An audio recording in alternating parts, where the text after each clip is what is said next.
As former Vice President Joe Biden ponders a 2020 presidential run, he is pushing back now against a common battle cry we have heard from more progressive Democrats. Don't impeach President Trump, at least not yet.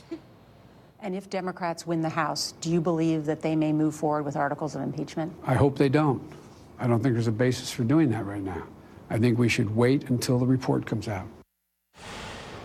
Biden is just one of several Democrats, by the way, canvassing the country over the next few days. You see everybody else there across the U.S. on the map. Essie and Van are back with me now. So, Van, what we heard there from Biden is different than what we've been hearing from some of the more progressive people who are running to be in Congress, like the Alexandria Ocasio-Cortezes. What happens if you have all this wave of fresh Democratic blood coming into Congress? How are the two going to align? Look, have you seen a car crash? I mean, that could be what you get. I think, first of all, it's amazing that it's news for a former vice president to say, don't impeach the president yet until you get a report. And that's considered conservative. That's considered moderate. It's like, okay, we might have a problem in this party. I think that people are electing Democrats. And one way is to send a message to Donald Trump, but also because a lot of stuff isn't working right in America still. Like, you still have healthcare costs going up. We've got a bunch of problems I think people want to get solved. And I think if the Democrats want to present themselves as a party that should have the presidency, they might want to actually focus on everyday issues. I think there's a section of people in our party that are spun up about Trump, rightfully so, understandably so, and feel like impeachment is some badge, some proof that you're really mad about what's going on in the country. I think that people who are going to do better are going to be people who say, I'm mad about what's going on in the country, so I want to help you, not spend all my time trying to figure out a way to hurt the president. Not just going against, it's more what you're for. That's what I think. But listen, if he gets beat up for saying, wait for the facts, I don't understand how you can then turn around and criticize, Trump it's just, we need to be more consistent. Van's advice is good to the party because I think people really do care more about the issues and the policies rather than exacting revenge on Donald Trump.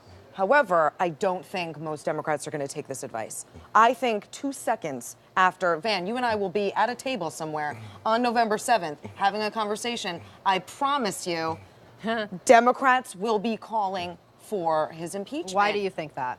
Because I think this pretend caution is all about midterms, and it's not real. And I think they will succumb to sort of the baser instinct and the shiny object, the loudest noise.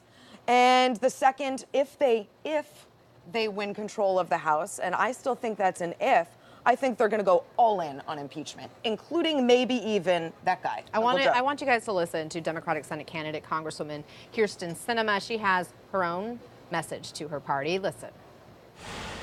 Are you a Democrat? I am. Proud Democrat?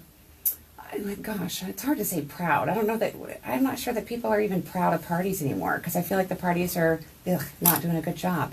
So I would say that I'm a proud Arizonan. Van, will those comments hurt her, or is party loyalty really not what it used to be, not as important? Look, I think she might get some authenticity points. I mean, I think people are really, really frustrated with both parties, and I think she's probably speaking to more people with that comment than she's offending. And she didn't say, I'm ashamed to be a Democrat. Mm-hmm. She said, I don't think people are proud of the parties, plural. If she had said, I am ashamed to be a Democrat, I think then don't run as a Democrat. But I think there is a bipartisan disgust with both parties. I think she spoke to it well. Now, guess what? Go on Twitter, I'm sure she's getting beat up. But, there's common sense and there's common outrage, and they're not the same thing. Yes, maybe that was a very clever nod at sort of the softening of party affiliation. But she's also someone who has called Arizonans crazy more than once. She's called Arizona the meth lab of democracy. She's compared Arizona to Lindsay Lohan, famous in a bad way. So to say she is a proud Arizonan, not even that rings true. I think Kyrsten Sinema's problem is that we all know what she's not for. I don't know if we know what she is for.